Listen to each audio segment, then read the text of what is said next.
देखिए मैंने क्वेश्चन लिखा किसी मिठाई में 40% चीनी है। चीनी मतलब शक्कर है, 40% शक्कर आती है। अगर आप 1 किलो मिठाई लाएंगे ना 40% क्या आ रही है उसमें? शक्कर आ रही है, चीनी।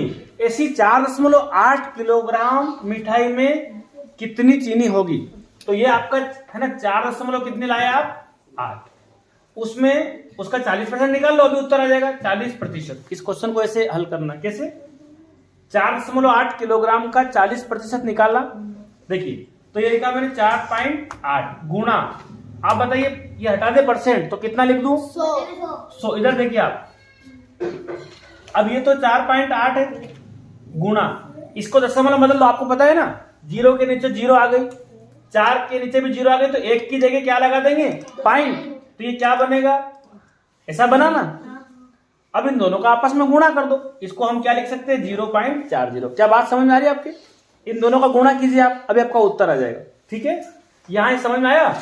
40/100 का मतलब क्या होता है? 0.40, यही होता ना। ठीक है, इसके नीचे 0, इसके नीचे 0, 1 के ऊपर क्या आ गई? पॉइंट आ गई, तो 0.4। इन दोनों का गुणा कीजिए, कितना आएगा? तो देखिए यदि आप इसका गुणा करोगे तो आपका ऐसा आएगा। ठीक है ना, ये आया ना आपका। अब देखो आप यहां से 2 दशमलव को आपको पता है ना डायरेक्ट हल करना। पीछे कितना? 1 और 2 अंक, यहाँ कितना? 1 अंक, 3 अंक, तो इधर से गिन लो आप। तो 3 अंक, 1 2 3 अंक गिनेंगे, आगे दशमलव लगा दो। यहां पर इसमें 2 अंक है और 1 अंक है, 3 अंकों से आगे लगा दो इधर। तो आपका ये जो मिलेगा ना उत्तर किलोग्राम में मिलेगा। किस में मिलेगा? किलोग्राम। मतलब ये उत्तर आया आपका 1.9 किलो चीनी होगी उसमें, मतलब 1 किलो 900 ग्राम के लगभग। ठीक है, इस प्रकार से इसको हल करना। तो एक क्वेश्चन मैं दे रहा हूं आपको, इसको आपको हल करके बताना। तो मैं यहां कर देता हूं 30%। कितना लिख दिया मैंने? 30%। किसी मिठाई में 30% चीनी है। ठीक है, और मैं यहां पर चेंज करके मैं लिख देता हूं 3.8 किलोग्राम। क्या दिया मैंने? 3.8 किलोग्राम मिठाई में कितनी चीनी होगी? ये क्वेश्चन दिया मैंने आपको। किसी मिठाई में 30% चीनी है, तो ऐसी 3.8 किलोग्राम मिठाई आप लोगे तो कितनी चीनी होगी? इसका जवाब क्वेश्चन नंबर 3 लिखना है और हल करके बताना। देखिए अब मैंने जो क्वेश्चन बनाया है, ये क्वेश्चन थोड़ा समझने वाला क्वेश्चन है। क्या है? एक दुकानदार है, एक पेन को 12 रुपये में, एक दुकानदार जो है वो क्या करता है, एक पेन को 12 रुपये में तथा 50 रुपये में 5 पेन का एक पैकेट। अब सुनिए, एक पेन की कितनी कीमत है? 12 रुपये तथा 50 रुपये में 5 पेन का एक पैकेट के भाव से बेचता है। यदि 23 पेन खरीदना हो तो कम से कम कितनी राशि देना पड़ेगी? पहले क्वेश्चन को आप समझ लीजिए, थोड़ा समय लगेगा इसमें। ठीक है, यदि ये समझ में आ गया तो ऐसे कई सारे क्वेश्चन आप कर सकते हैं। क्या है? एक दुकानदार है, यदि आप एक पेन लेने गए, कितने पेन? एक पेन लेने गए, तो एक पेन के कितने रुपए ले रहा है आपसे? 12 रुपये, और 50 रुपए में आपको 5 पेन का पैकेट दे रहा। अब मेरी बात सुनिए, यदि आप एक पेन लेंगे तो 12 रुपए, अच्छा 5 पेन लेंगे तो कितने रुपए लगेंगे? इस हिसाब से 12 गुणित 5 कितने रुपए लगेंगे? 60 रुपए लगना चाहिए। लेकिन क्या शर्त है? 50 रुपए में 5 पेन का एक पैकेट। ठीक है, यूं आप अगर खुले पेन लेंगे तो एक पेन कितने का पड़ रहा? 12 का। अच्छा आप ऐसे एक एक करके पेन लेंगे तो 5 पेन के कितने रुपए देना पड़ रहे? लेकिन क्या शर्त है? 50 में कितने पेन मिल रहे? 5। तो एक पेन कितने का मिल रहा है? यहाँ पर 10 का ही मिल रहा ना। ठीक है, तो पैकेट में थोड़ा फायदा पड़ रहा है। तो यदि किसी आदमी को 23 पेन लेना हो तो वो ऐसे अलग अलग रहे, कुछ पैकेट भी ले सकता है, कम से कम राशि देना है ना। तो देखो सबसे पहले समझ लेते हैं, यदि एक पैकेट में कितने पेन आ रहे? 5, तो आपको कितने पेन लेना है? तो पहले पैकेट कितने हो सकते हैं? 23 पेन में अगर पैकेट निकाल ले हम, पहले क्या निकाल ले? पैकेट। तो 23 पेन पूरे करना, तो कितने पैकेट लोगे? अगर 4 पैकेट ले लो, कितने पैकेट? तो एक पैकेट में कितने आ रहे? 5। एक पैकेट में कितने पेन आ रहे? 5। तो 23 में से आपने कितने पेन परचेस कर लिए पैकेट के माध्यम से? 20। बचे कितने? 3। तो 3 पेन खुले ले लो वहां से। अब समझने का प्रयास करना। सबसे पहले 4 पैकेट लिए तो 4 पंजे 20 पेन आपके हो गए। आपको सिर्फ 3 पेन और चाहिए। कितने चाहिए? 3। तो 3 पेन का तो पैकेट है नहीं, तो 3 कैसे ले लो आप? अलग अलग ले लो। अब बताइए एक पैकेट की कीमत कितनी है?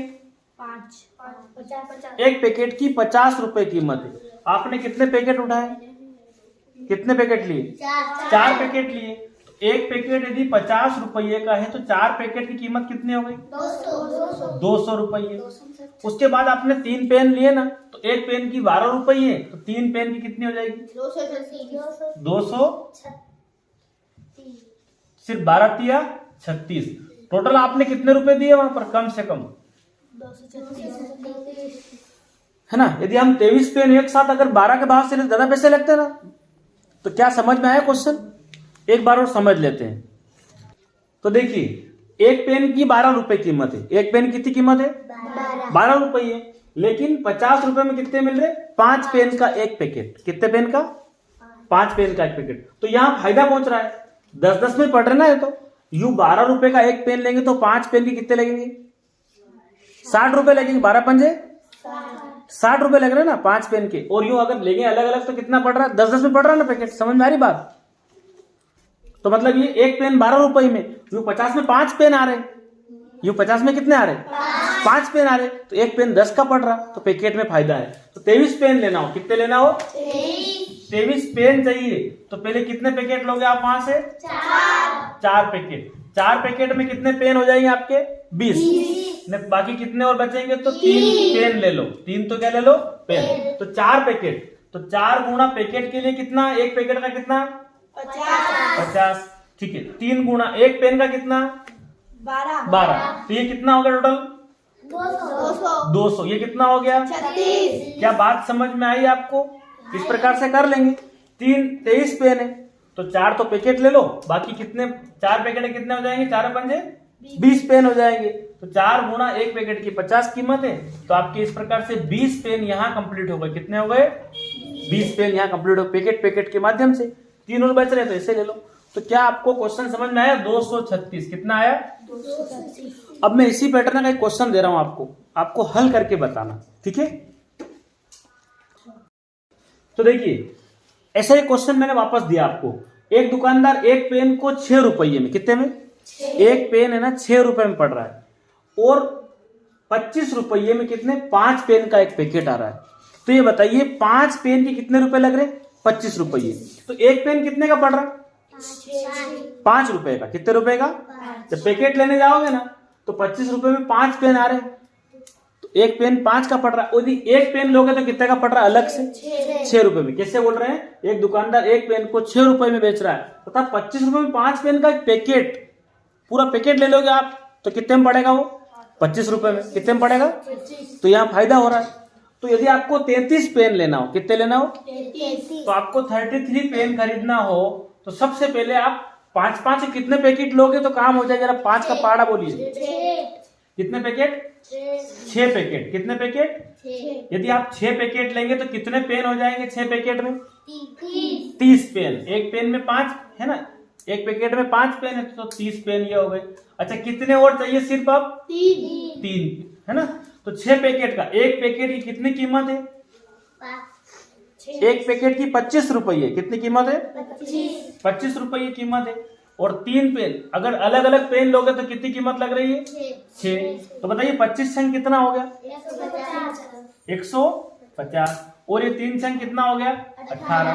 तो 150 और 18 मिला दो, पैकेट में तो फायदा ही पड़ा ना अपने को। कितने रुपए आएंगे? 168 रुपए। क्या क्वेश्चन समझ में आया आपको? ये इस प्रकार का क्वेश्चन, ठीक है। अब मैं क्वेश्चन बदल रहा हूं, ये क्वेश्चन नंबर 4 दे रहा हूं आपको हल करके बताना है। तो क्वेश्चन नंबर 4 मैंने बना दिया आपके लिए। एक दुकानदार एक पेन को 11 में बेच रहा है। एक पेन लेने जाओगे सिंगल पेन तो 11 रुपए लेगा, लेकिन आप पैकेट खरीदोगे ना तो 5 पेन का पैकेट 50 में मिल जाएगा आपको। कितने मिल जाएगा? 5 है ना, 50 रुपए में कितने? 5 पेन का एक पैकेट। तो यहाँ 10-10 में पड़ रहे ना आपके, और वहां एक सिंगल पेन लोगे तो 11 रुपए लेगा। आपको 27 पेन लेना है, तो क्या करोगे आप? पहले पैकेट अच्छे से ले लोगे, उसके बाद बचेंगे वो खुले पेन ले लोगे। तो इसका जवाब कमेंट बॉक्स में दीजिए, कितने रुपए आप कम से कम दोगे तो आपका काम हो जाएगा। देखिए क्वेश्चन नंबर 5 बनाया, किस वार्षिक दर प्रतिशत से 3650 रुपये का साधारण ब्याज 3 साल बाद 1314 रुपए हो जाएगा? तो आपको दर निकालनी, क्या करना है? वैसे ये जो क्वेश्चन है हमने कई वीडियो में देख रखे हैं, बेसिक वीडियो में भी मैंने आपको बता रखे, तो आप प्ले लिस्ट में जाइए, वहां से बेसिक वीडियो देखिए, ठीक है। तो यहाँ पर क्या है कि आपसे दर पूछिए और क्या दिया आपको, ये मूलधन है, ये क्या है, ये इसका ब्याज है, और ये समय है, आपको दर निकालनी है। तो आप दर, बिल्कुल दर बराबर क्या लिखेंगे, साधारण ब्याज गुणित 100 बटे में मूलधन गुणित समय। इस पैटर्न से आप करेंगे तो इसका उत्तर आ जाएगा। तो मैं आपसे आशा करता हूं कि इस पांचवें क्वेश्चन को भी आप हल कीजिए। इसका क्या जवाब आ रहा है, मैं आपको ऑप्शन देता हूं, आप मुझे बताइए कि क्या उत्तर आपका मिलने वाला है। तो मैं ऑप्शन नंबर ए दे रहा हूं 12% दर, ऑप्शन नंबर बी दे रहा हूं 15% दर, ऑप्शन नंबर सी दे रहा हूं 10% दर है, ऑप्शन नंबर डी इनमें से कोई नहीं। इन तीन ऑप्शन में से कोई सा ऑप्शन नहीं हुआ, इनमें से कोई नहीं। ठीक है, ताकि साधारण ब्याज के तो क्वेश्चन आपको आते हैं। मैं बता दूं आपको, ये मूलधन है, ये उसका ब्याज है, और ये समय है, आपको दर निकालनी है। ठीक है, मैं उम्मीद करता हूं मैंने जो प्रयास किया है वो आपको समझ में आया होगा इस वीडियो के माध्यम से, और ये अच्छा लग रहा हो आप तो इसको जरूर लाइक करें और इस चैनल को आप फॉलो करें, मतलब सब्सक्राइब कर ले, ताकि आपको आपकी एग्जाम संबंधित सारी जानकारी आपको मिलती रहे। ओके।